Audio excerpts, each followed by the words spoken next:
Welcome to the College Admissions Process Podcast presented by Prep Expert. Prep Expert offers live online SAT and ACT courses with the best score guarantees, instructors, and curriculum. Go to prepexpert.com to guarantee your child's success. Hey, everyone, and welcome to the College Admissions Process Podcast. I'm your host, John Durante, and thank you so much for joining me today. We're mixing things up with something a little different. Recently, I had the pleasure of being interviewed on the Financial Samurai podcast about my book, Straight from the Admissions Office, which summarizes the first 250 episodes of the show. I thought it would be fun to share that episode with you so you can hear me on the other side of the microphone. One of the great things about the podcasting community is how we support each other. Longtime podcasters don't see one another as competitors, but as collaborators, sharing knowledge and ideas. In that spirit, I'm thrilled to share this episode and encourage you to check out the Financial Samurai podcast for more great content. Thank you, as always, for listening, and I hope you enjoy the show. Hello, everybody. It's Sam from the Financial Samurai podcast, where I help you achieve financial freedom sooner rather than later. I have a special guest with me, John Durante, host of the College Admissions Process podcast, as well as a high school principal. Welcome back to the show, John. Sam, thank you so much for having me. And I got to say, congratulations to you on the amazing work that you do. I listened to some of your episodes and you're awesome, buddies. Thank you again. Hey, thanks so much. So I got an email from you the other day that says your new book, Straight from the Admissions Office, Insider Strategies for College Applications, is now out. So congratulations. Thank you, Sam. This has been a year and a half in the making in terms of the book. And like many people that know me very well, I can't believe that it's here and it's out and doing very well. So I appreciate the opportunity to talk about it on your show. Yeah, so let the listeners know, what was the genesis of the book and the podcast? How did it all come about? I appreciate that, Sam. So during the pandemic, I was helping my second daughter through the college process. And ironically, during that time, being at home more often than usual, like everyone else, I started actually joining different kinds of webinars and listening to more podcasts just because we had that extra time on our hands.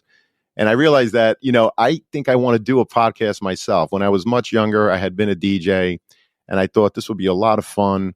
What a great way to connect with people.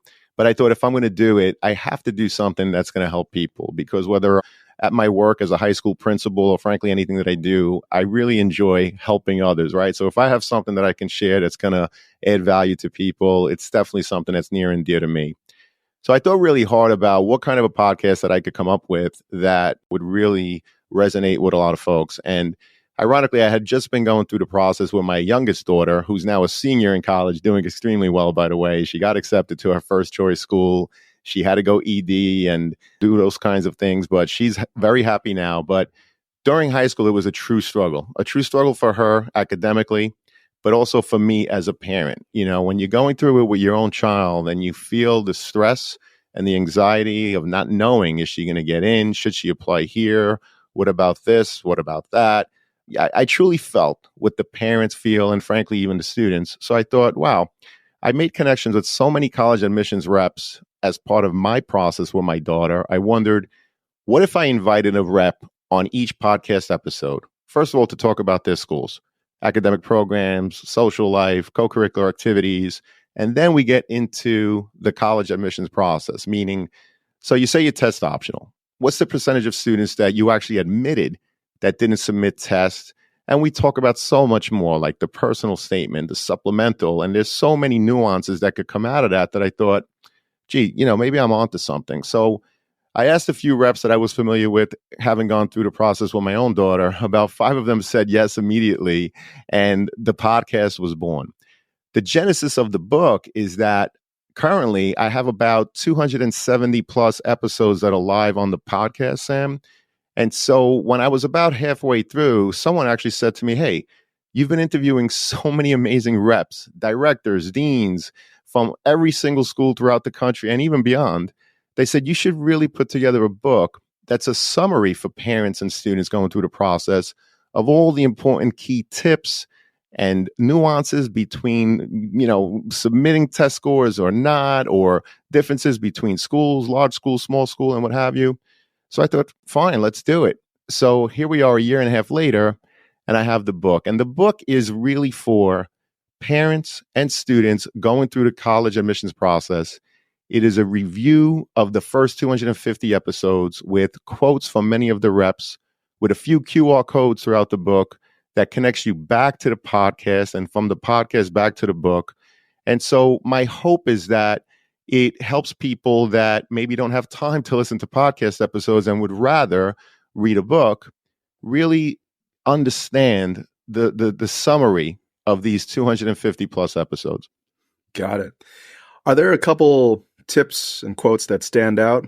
And are there some misconceptions parents have about now applying to college, or their kids now applying to college? Yeah, there's so much, Sam. There's so much. And the first thing that comes to mind is the idea that so many parents and students, they want to go to an Ivy League school. And I get it. They have an amazing reputation. The network that you get from going to a school like UPenn, Dartmouth, Harvard, Yale, and there's other amazing schools as well, right? Stanford, MIT, and the list goes on and on and on. I think one of the things that stands out when you were asking your question is that many students, they only apply to schools whose acceptance rate is less than 10%. And we know which schools those schools are. And the fact of the matter is, Sam, you could have an A plus average while taking the most rigorous courses that your high school has to offer. You could be the president of the senior class. You could be the captain of the basketball team. And when you apply to schools whose acceptance rate is less than 10%, even if that's your profile, those schools are reach schools for you and anyone else that applies.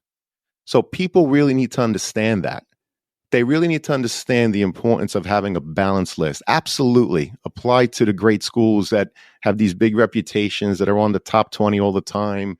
Yale, Harvard, Dartmouth, Stanford, MIT, and on and on and on. Certainly apply to those schools. But understand that regardless of who you are, regardless of what your SAT is, ACT, GPA, the rigor that you took in high school, all of the activities that you've done, perhaps you've created a podcast, perhaps you wrote your own book, and I know many students that have done those things, it's a reach school for you. So it's really important to understand that these schools have institutional priorities. There are schools, for example, that are looking to admit a freshman class of, let's say, 1,000 students, but they get over 25,000 applications. And so we talk all the time about the fact that in schools like that, and I'm giving those numbers just to use that as an example, right? And proportionally, there are many, many schools that, for example, the institutional priority is 1,000 for their freshman class. They get over 30,000 applications. And so we talk about the first 30%. If we could take that first 30% that were rejected, the admissions reps time and time again will tell you, Sam, that those students' profiles are very similar, if not identical, to the students that were admitted. Got it. Yeah. There seems to be so much demand, and it seems to be growing, and the supply of seats seems to be quite limited. Now, do you think that's the responsibility of also the colleges for not growing the number of seats, given there's so much demand? What's driving this demand, and what's driving the lack of growth of the supply of the seats? So I would agree that, yes, I wish that each and every college and university, whether you are the elite Ivy Leagues or anything and everything in between, would consider that. If it's possible for you to add your seats, to increase that institutional priority, it would be very helpful, obviously, because you'd be admitting more students. Now, the other thing that is problematic is that things like the Common Application has streamlined the process. So it's very easy for students to apply to 20 schools through one application platform. And the fact that many of the schools, now the elite schools went back to not saying that they're test optional, but so many schools nowadays are still test optional, which means that more students are applying, and the number of seats in terms of that incoming freshman class is not necessarily increasing. I am happy to say that many of the reps that I talk about, they talk about construction. They talk about adding new dorms and new buildings and improving their facilities. So that's good. That's a good sign for the future where, they are mindful of growing, right? I mean, look, if they could afford to have more students, it's more revenue for them. So it is a good thing. But there are many schools that are elite and they want to keep that status. And so they're not quick to, change their 6% admissions rate to 10% or 15% or what have you, and frankly, expand their facilities. So it's definitely a problem, and some of the reps talk about that. They certainly can do more on the college side. But again, the test optional nature yields more applications by default, the Common App streamlining it. So it's really a lot of things that contribute to the issues in the college admissions process. Speaking of the Common App, even though you can just do one application and then check 20 boxes, how many of these colleges also require that supplemental private essay for that college? So I don't have the exact number of overall. There's over 4,000 colleges and universities in the United States. In terms of the percentage that require a supplemental, usually it's the more competitive schools that ask for it. And I'm glad you mentioned the supplemental, because a mistake that many students make on the Common App is they have one personal statement, and they use that same personal statement for every school, which, by the way, is fine for the personal statement, because the point of the personal statement is to pretend that you're on an interview, right? And because of so many applications, far less schools nowadays are actually conducting real interviews. But that personal statement, you have to pretend like you're on an interview to really show off something that's not in other places of the application. For example, the transcript, those are your academics, your activity sheet, what you do outside of class. That personal statement really has to talk to them, really has to make them hear your voice, get a sense of who you are as a person, and frankly, add something to the overall application. If you're just repeating what's on the transcript or in your activity sheet, it really is a missed opportunity. So I say all of that because you mentioned the supplemental essay. A lot of students do the same thing. They use the same personal statement for every school, which is fine. With the supplemental, it's very important to demonstrate your understanding of that institution. So, for example, if you read a philosophy and mission statement of an institution, and they talk about the importance of interdisciplinary studies, where they don't want you to just major in engineering, but perhaps you have opportunities to do engineering and business, because if you're going to go into engineering, in theory, that is a business as well. So they're very mindful of, coming out of the silos and really focusing on interdisciplinary studies.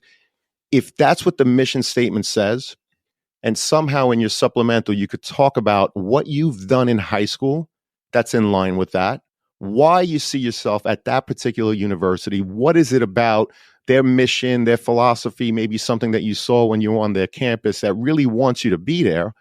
And by the way, don't be bashful to say how you're going to contribute to whatever that school is. Now, you can't take that same supplemental and apply it to NYU, and then take it and then apply to the University of Texas at Austin, and then apply to UC Davis, and then apply to Beloit College in Wisconsin, right? It's very different for every school. So one mistake that students make is that they are using the same supplemental or not taking enough time to really complete a very thoughtful one like they do for their personal statement. Right. I mean, if you're going to apply to college and you've only got one or maybe two shots at it, you might as well just spend a lot of time with a personal essay, that supplemental essay. Oh, it's very interesting. Can you tell me a little bit more about the strategy of early action and early decision? Because I always get them confused. And what do you think would be the right strategy in terms of that application process? So that's going to vary by student. Early decision is a binding agreement, Sam. So that means that if you're applying to a school early decision, it's a binding agreement, which means if you're accepted, you're going to go in. And there are some rules where if the financial package really does not meet your need, there are ways to get out of that binding agreement. But I don't recommend applying ED with that in mind, right? You really should do your research, look at the net price calculator of each school, put in the numbers correctly, accurately, and you'll get a solid indication in terms of more or less what you'll be paying for that school. So if you have a school that you love, for example, I love UCLA, in your neck of the woods, Sam. I would love to go there one day, but of course, my time has passed. You might want to apply early decision if it's a school that you really love and they actually have an early decision round. So that's binding, and it's really your best way of demonstrating your interest in a school, right? A lot of times we talk about, should we demonstrate our interest? Should we not? And we could talk about that later, but the number one way of showing it is by applying early decision, because you're saying, if you accept me, I'm coming. I'm going to withdraw from all other applications, I'm coming to your school. Early action is really the one that I would recommend for most of the students, because if you're doing this right, throughout the spring of junior year, you're already starting on working on your application, your essay, putting together the activity sheet and how to word it correctly so that it fits within the limits of the Common App. And so you want to get the early action applications in by the November 1st or the November 15th deadlines. That's usually when it is. So that frankly, you can enjoy the family, have a great Thanksgiving dinner, have a great holiday season, and more importantly, enjoy that senior year, students.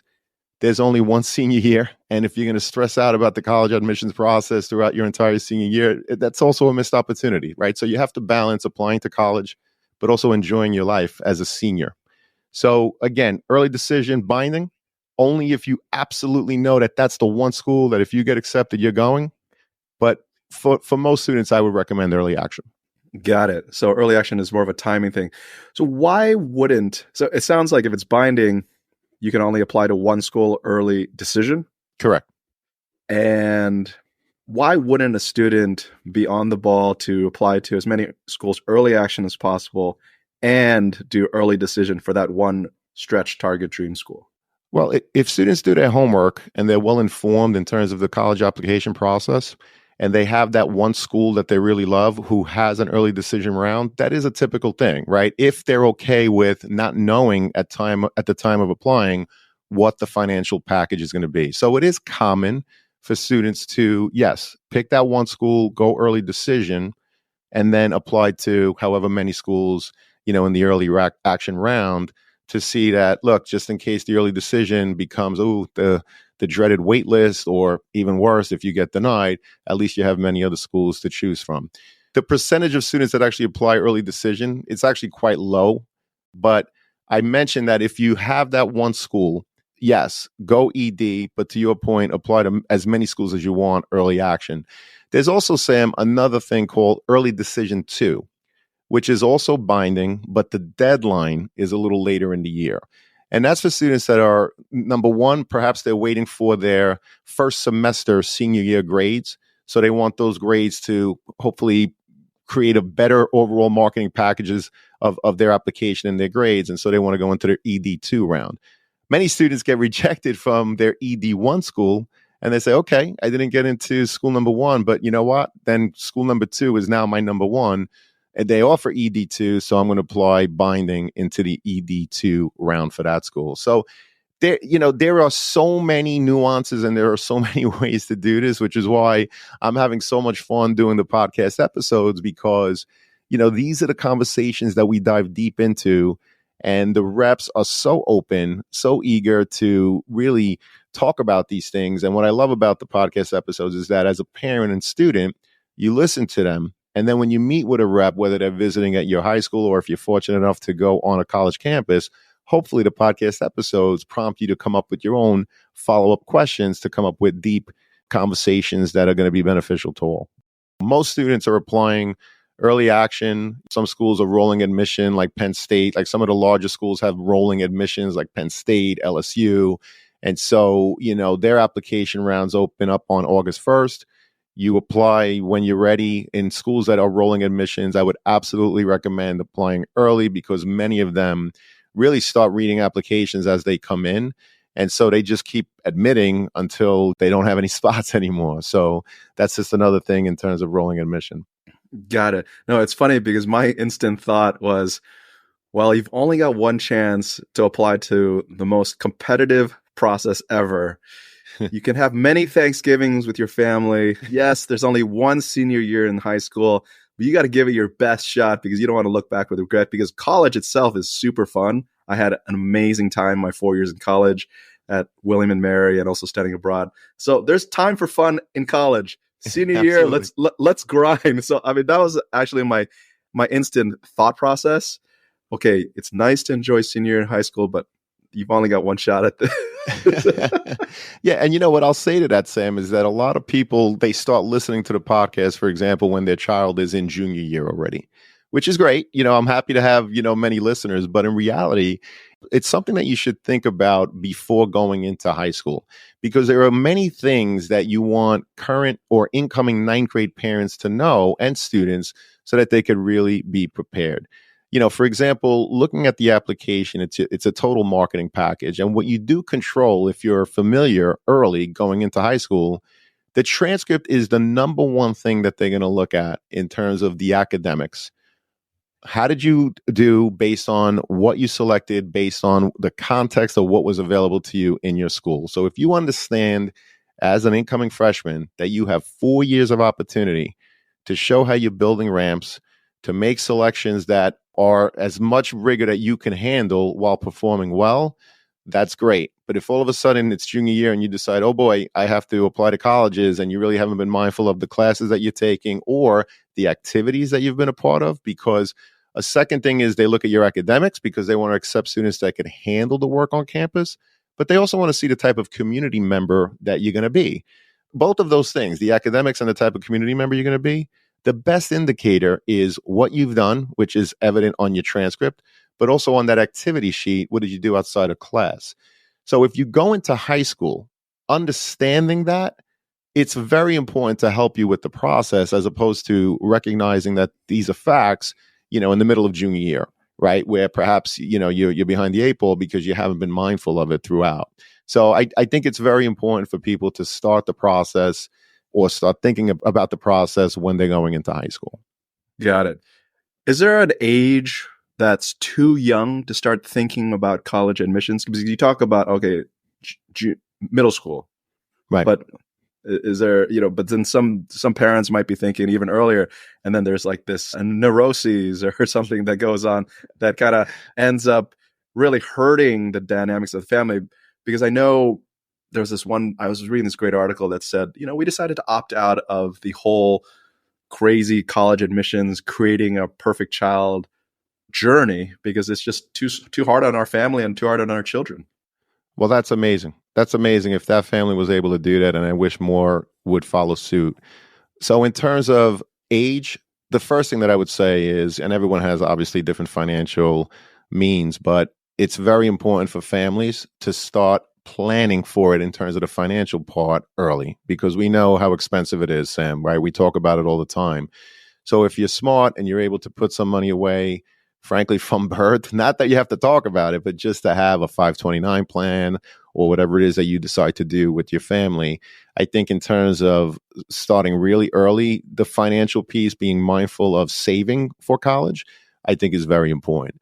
In terms of a student, I think kids need to be kids, Sam. I think the kids need to go to elementary school, play in the playground, enjoy whatever it is that they enjoy, robotics, playing chess, playing an instrument, athletics, what have you.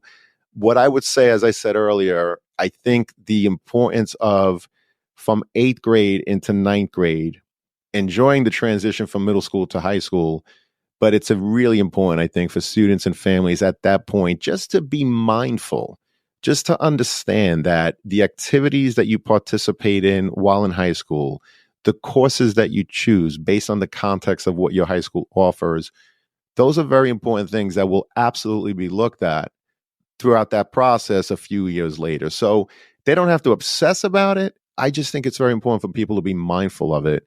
So thank you for the question. Appreciate it. Okay, so 8th and ninth grade. I do like that 8th grade because, well, I remember in 8th grade, some kid was talking to me on the bus, telling me to work hard and study hard.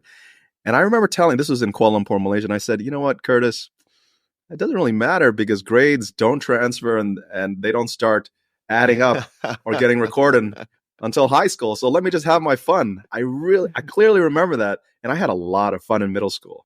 But here in San Francisco, I think, you got to do well in middle school to apply to get into a good high school. It's kind of funny that way.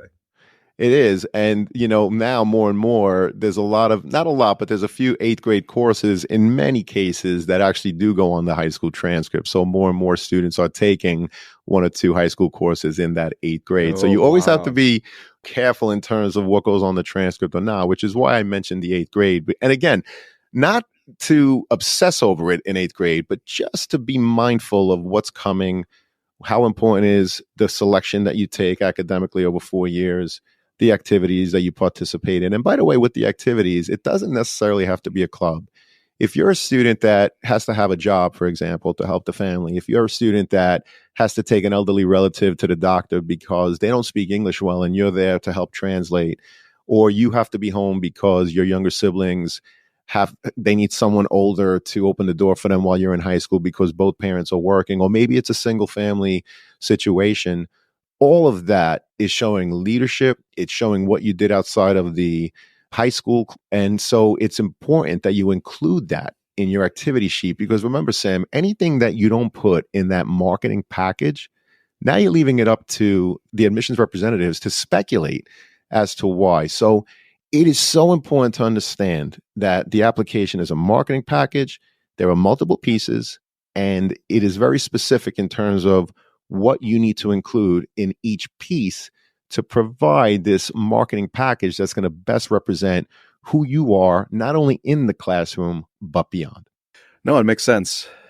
So you mentioned the words marketing package several times. And when I think about that, because I'm online and I think about marketing, online marketing, and what kind of image people want to think about for Financial Samurai and what I write and speak about.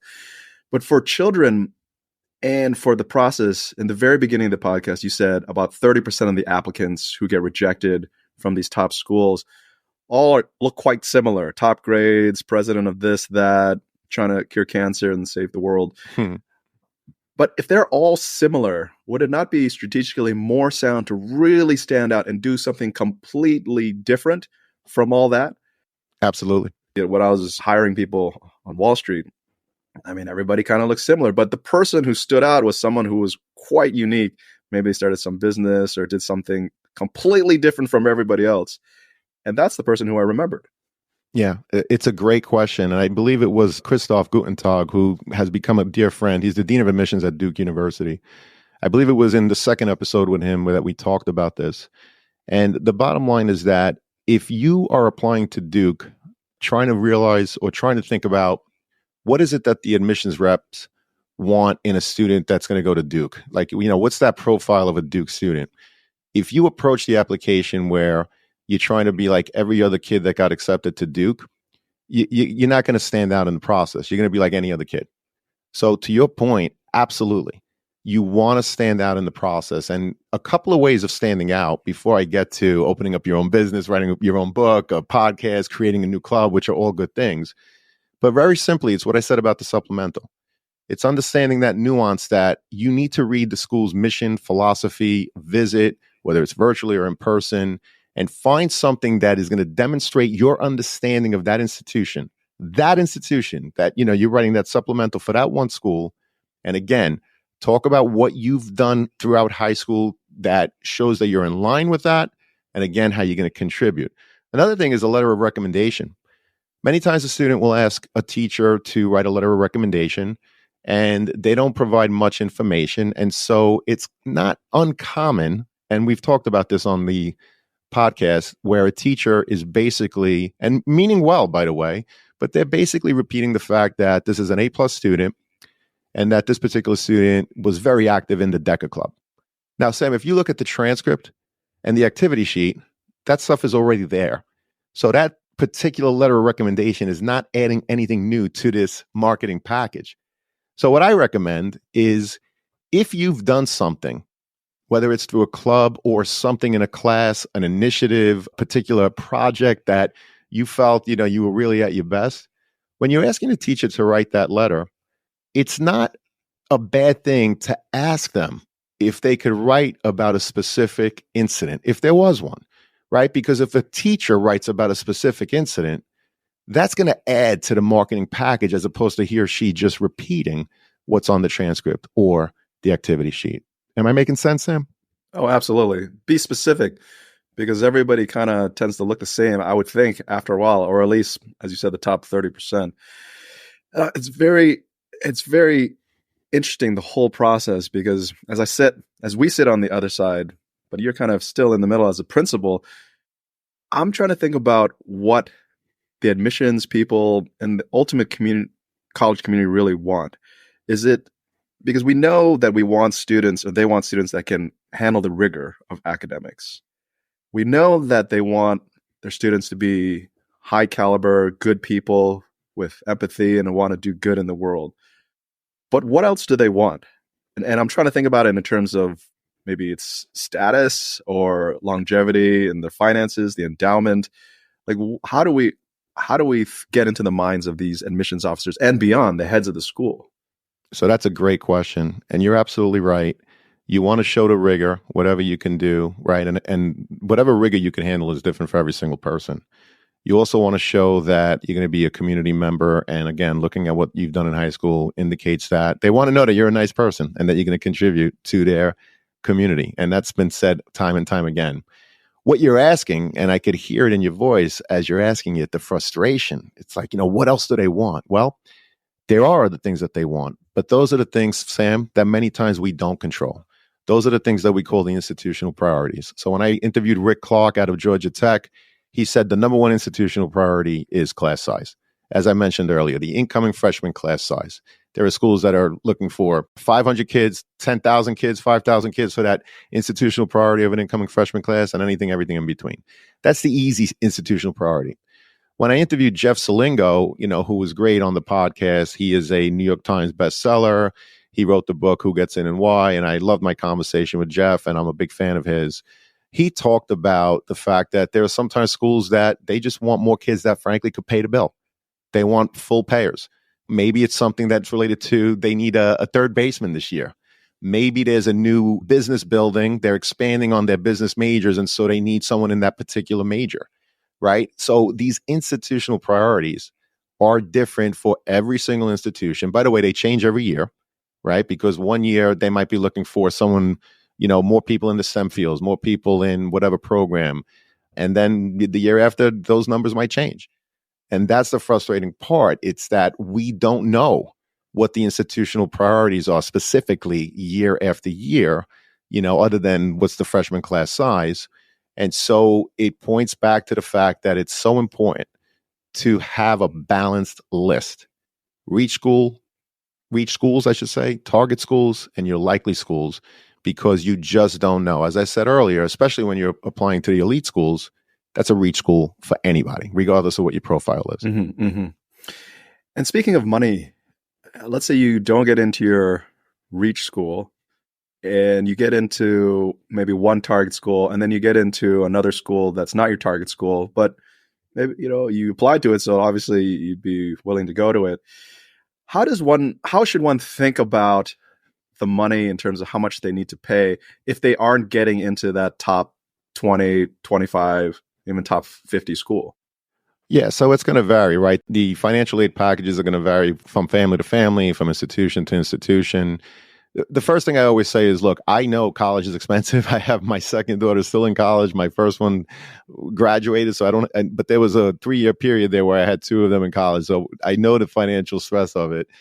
But I would say that not having a college education, in my view, is also very expensive, perhaps even more expensive. I think nowadays it is very important to have that college education. So, what to do if you don't get into your reach school and you just get into one of your target schools, it's going to vary from student to student. I don't know what their family financial need is. I don't know what the institution is giving you in terms of a financial aid package, but it's very personal and different to each family. So that's why, like I said earlier, depending on your financial status, it's very important to save for college early. That's what me and my wife did.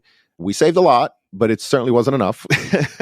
We did the 529 thing when the girls were really young. I have two daughters, and that's what I would recommend for any family. Yeah, it sounds to me like it's always better to save and invest more for college because, one, you talked about early decision. Minority people do that. And if you get in, it's binding regardless of how much you have to pay. I mean, there are ways to get out, but it's pretty much binding. So if you have the means financially, you're in a competitive advantage position. And then in terms of where you end up getting to school, you ultimately would like to cross out that money variable so that you can just choose the best fit school. I mean, what a shame to get into your target school and not be able to afford it. Right. But don't forget also that there's also a lot of scholarships. There's a lot of schools that have honors programs. And so if you are a highly academic kid and they offer merit scholarships, that's also going to help you in addition to any money that you would get through the FAFSA process. And of course, there's a lot of private schools, not many, there's about 300 that also request a CSS profile to be filled out. But, to me, it's yes, you fill out whatever they want. All schools ask for the FAFSA. If you are applying to schools that ask for the CSS profile, even if you feel that you're financially strong where you're not going to get anything, it's very important to just fill it out regardless. You never know. And you might be right. You might not get anything, but it's important to just fill it out because, like I said, you don't know. And then, hopefully try to go for those scholarships. I forget Monica's name, but I'm good friends with Monica. Not good friends. I'm friends with her on Facebook. She has an amazing group for scholarships. Her name is Monica, and maybe I'll find it and we could perhaps even add it into the show notes. She talks about scholarship opportunities, and that's something else that students can do. There are scholarships for people that are interested in going into teaching, into nursing. So those are things that are important to be mindful of as well, because it's not just the FAFSA, but it's the merit base, but also there's many scholarships out there that you could apply to. And yes, sometimes, you got to write an essay, you might have to do an interview. But if money is something that's important, which it is near and dear to so many families out there, looking at those scholarship opportunities, I think is extremely important. Mm-hmm. Great. Can you just talk about merit aid? Because I was reading somewhere where some colleges use merit aid, not so much as because the kid is outstanding in terms of merit, but as a way to make them feel good, to get them to select the school. And it's just kind of like a strategy for lowering the cost. Yeah, that happens. That definitely happens. And I'll point back to my conversation with Jeff Salingo. So he called it coupons. He said, some schools, it's like they give you a coupon, and so they say that their tuition and whatever is, I don't know, $60,000+, but they give you $20,000 off the bat. And so, yes, there are many schools that do that to try to entice you to go in. And it varies, right? There are schools that, they kind of know that they're in the middle. They kind of, have different yield rates in terms of the percentages of students that they admit and what percentage of those admitted students are actually going to say, yes, we're attending. So it varies by institution to institution. But yes, schools like Yale and Harvard, obviously, their rates are very favorable for those institutions. But there are others where, look, they have to admit, for example, to yield a class of 5,000, they have to admit a class of, let's say, 20,000 to hopefully get those 5,000s. And what they then use is also the wait list in case they don't get enough that said yes. And so that they start pulling off the wait list. But absolutely, there are schools like that where they're not 100% sure if an admitted kid is going to get in or not, or come in or not, because their yield rates are not favorable as it is for schools like Harvard. So yeah, they give coupons. They give, that extra money to try to entice you, to your point, to attend. That's definitely something that happens. And when does the applicant find out how much merit aid they get? Is it automatic too? Do you have to apply to it, or is it like a free coupon at checkout? Yeah, for most schools, it's part of the application. If you're applying to their honors program, that varies. Sometimes it's also part of the application. Sometimes it's a separate application. And usually you get that shortly, if not with your acceptance letter, shortly thereafter, they're going to send you a separate, from the financial aid office, a merit scholarship package, right? Your financial aid package, which would be included there. I see. So in other words, you do have to take action to apply for that merit scholarship. Not separately, no. Many times it's just part of the application. But what happens is the FAFSA goes to the financial aid office. Your application goes to the admissions office. And so sometimes they're in sync where you receive everything at once, acceptance, financial aid package. But sometimes you'll receive the acceptance and then the financial aid package will come, let's say, 10 days later. I see. But it varies from institution, but that's generally how it works. And can you get that merit aid scholarship, the free money, if you don't apply for FAFSA? If it's merit, yes. Yeah. So the FAFSA is really for the financial need part of it. Okay. Right. So one thing has nothing to do with the other. But what I would say is, as I said earlier, definitely apply for the FAFSA. Even if you make $100 million a month, Sam, just put it in. You're probably not going to get anything, but just do it. That's what they advise. So sometimes we have to listen to the experts, even though we know that, yeah, if you're making $100 million a month, you're probably not going to get financial aid. Interesting. Fascinating. Okay. I mean, that's a interesting thing to think about as to what, listeners. All right, John. Well, anything Wow. else you would like to leave to the listeners? Something I didn't cover, something that you're dying to say? Well, I just want to thank you for the opportunity. And again, it's been a lot of fun putting the podcast episodes together to really help students and parents through the college admissions process. The book was a recommendation that came about close to 2 years ago now. And I'm glad that I finally have it out because there's a lot of people that prefer to read, prefer to sit down and read.